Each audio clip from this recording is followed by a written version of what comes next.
সুধী দর্শক আসসালামু আলাইকুম। আমন্ত্রণ জানাচ্ছি ফুডিশ ফানের আজকের আয়োজনে। আজকের রেসিপিতে আপনাদের জন্য রয়েছে দারুণ মজার ডিম পরোটা রেসিপি। খুবই অল্প উপকরণ দিয়ে এবং সহজে এই দারুণ মজার ডিম পরোটা বানিয়ে নেওয়া যায়, তারই রেসিপি আজকে আপনাদের সামনে সহজভাবে তুলে ধরার চেষ্টা করেছি।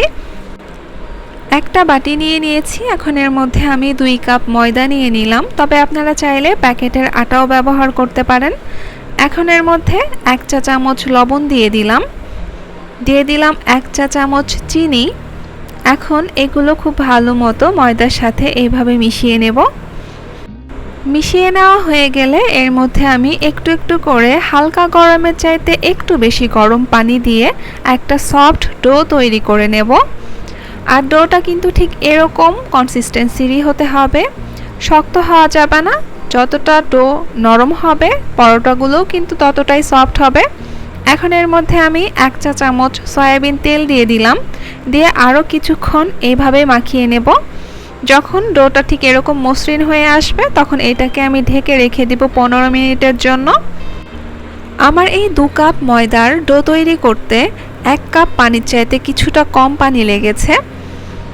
15 মিনিট পরে ঢাকনাটা উঠিয়ে নিয়ে আবারও ডোটাকে ঠিক এইভাবে কিছুক্ষণ মাখিয়ে নেব।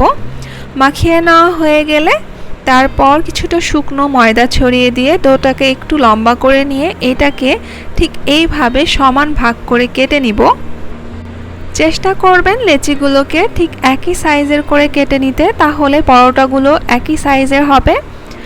এখন এক একটা টুকরো নিয়ে ঠিক এইভাবে ঘুরিয়ে ঘুরিয়ে গোল শেপ দিয়ে লেচি তৈরি করে নেব। আর সবগুলো ঠিক এইভাবে তৈরি করে নেওয়া হয়ে গেলে তারপর কিছুটা শুকনো ময়দা এভাবে গায়ে লাগিয়ে নিয়ে এগুলোকে বাটিতে রেখে দিব।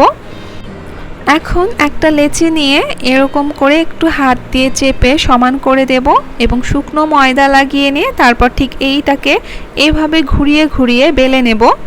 আর এটাকে যতটা সম্ভব পাতলা করে বেলে নিতে হবে। বেলা হয়ে গেলে এর চারি সাইডটা ঠিক একটু এইভাবে আলগা করে নিয়ে তারপর এর ওপরে তেল ব্রাশ করে নিতে হবে। তেল ব্রাশ করা হয়ে গেলে এর ওপরে কিছুটা কালো জিরা ছড়িয়ে দিলাম, তারপর কিছুটা শুকনো ময়দা ঠিক এইভাবে ছড়িয়ে দিয়ে এর এক সাইড থেকে এরকম করে এটাকে ভাঁজ করে নেব। এভাবে ভাঁজ করে নেওয়া হয়ে গেলে তারপর এটাকে ঠিক এইভাবে হাত দিয়ে একটু টেনে চাপটা করে নিতে হবে। আর চাপটা করা হয়ে গেলে এইটার উপরে আবারও আমি তেল ব্রাশ করে নিব। তেল ব্রাশ করে নিয়ে এর উপরে শুকনো ময়দা ছড়িয়ে দিয়ে এটাকে ঠিক আবারও এরকম করে ভাঁজ করে নিব। আর ঠিক এইভাবে তেল ব্রাশ করে শুকনো ময়দা লাগিয়ে ভাঁজ করে নিলে পরোটাগুলোতে অনেক লেয়ার তৈরি হবে। এখন এই শেষের মাথাটাকে টেনে আমি নিচে ঠিক এইভাবে একটু চেপে বসিয়ে দিলাম। এইভাবে প্রত্যেকটা লেচি বানিয়ে নিতে হবে। এখন আমি বানিয়ে নেওয়া লেচি থেকে একটা লেচি নিয়ে একটু শুকনো ময়দা লাগিয়ে নিলাম। এখন এটাকে পরোটা শেপে বেলে নিব। আর চেষ্টা করবেন এটাকে একটু পাতলা করে বেলে নিতে। আর ঠিক এরকম করেই প্রত্যেকটা পরোটা পাতলা করে বেলে নিতে হবে। আপনারা হয়তো দেখেই বুঝতে পারছেন পরোটাতে কত লেয়ার তৈরি হয়েছে। এখন আরও একটা বাটি নিয়ে নিয়েছি, এখন এর মধ্যে আমি 2টা ডিম ভেঙে নিলাম। এর মধ্যে এখন দিয়ে দেব 1 টেবিল চামচ কাঁচা মরিচ কুচি, 1 টেবিল চামচ পেঁয়াজ কুচি, স্বাদ মতো লবণ, 1 চা চামচ চাট মশলা, 1 চা চামচ চিলি ফ্লেক্স অর্থাৎ শুকনো মরিচ গুঁড়ো করে নিয়েছি। আর দিয়ে দিলাম 1/4 চা চামচ হলুদ গুঁড়া। এখন একটা কাঁটা চামচের সাহায্যে খুব ভালো মতো এগুলোকে মিশিয়ে নেব। মেশানো হয়ে গেলে চলে যাব মূল রান্নায়। এই পর্যায়ে চুলায় একটা আমি ননস্টিক প্যান বসিয়ে দিয়েছি, চুলার জাল রেখেছি লোতে। আর প্যানটা কিন্তু আছে হালকা গরম। একটা পরোটা এর মধ্যে দেওয়ার পরে এক সাইড হালকা সেকে নিয়ে এটাকে উল্টে দিয়ে অপর সাইডটাও হালকা সেকে নিয়ে উঠিয়ে নিব। ঠিক একইভাবে প্রত্যেকটা পরোটা আমি সেকে নিব। আর এইভাবে প্রত্যেকটা পরোটা সেকে নিয়ে তারপর এটাকে ঠান্ডা করে নিয়ে যে কোনো এয়ারটাইট বক্সে ভরে ডিপ ফ্রিজে ফ্রোজেন করে সংরক্ষণ করে রাখতে পারবেন। এখন সেঁকে নেওয়া পরোটা থেকে একটা পরোটা আমি প্যানে দিয়ে দিলাম। এ পর্যায়ে কিন্তু আমি চুলার জাল রেখেছি হাই থেকে একটু কম। এখন ব্রাশের সাহায্যে ডিমের মিশ্রণ পরোটার গায়ে লাগিয়ে নিচ্ছি।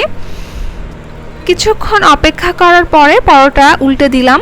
এখন আবার ব্রাশের সাহায্যে কিছুটা তেল পরোটার গায়ে এভাবে লাগিয়ে নিচ্ছি। এখন আবারও পরোটা উল্টে দিয়ে অপর সাইডেও কিছু পরিমাণ তেল ব্রাশের সাহায্যে লাগিয়ে নিলাম। এখন পরোটা একটু উল্টে পাল্টে এই পাশ ওপাশ করে ভেজে তারপর এটা উঠিয়ে নিতে হবে। আপনারা হয়তো দেখে বুঝতে পারছেন পরোটা দেখতে কতটা লোভনীয় ও সুন্দর হয়েছে। আমি আরও একটা পরোটা আপনাদের ভেজে দেখাচ্ছি। এর জন্য আমি একটা পরোটা প্যানে দিয়ে দিলাম। এখন আমি একটা চামচের সাহায্যে এইরকম করে ডিমের মিশ্রণ দিয়ে তারপর এটাকে ছড়িয়ে নিয়ে এটাকে উল্টে দিলাম। অপর সাইডে তেল লাগিয়ে নিয়ে তারপর কিছুক্ষণ অপেক্ষা করে এটাকে উল্টে দিয়ে অপর সাইডে আবারও তেল মাখিয়ে নিয়ে এটাকে একটু উল্টে পাল্টে ভেজে তারপর উঠিয়ে নিলাম। এই রেসিপিতে একবারের জন্য হলেও বাসায় পরোটা তৈরি করবেন, আর কেমন হয়েছে সেটা আমাকে অবশ্যই কমেন্টে জানাবেন। পরবর্তীতে এরকম আরও নতুন নতুন রেসিপিস পেতে আমার চ্যানেলটি সাবস্ক্রাইব করে পাশে থাকবেন। আজকের মতো এখানেই শেষ করছি। আল্লাহ হাফেজ।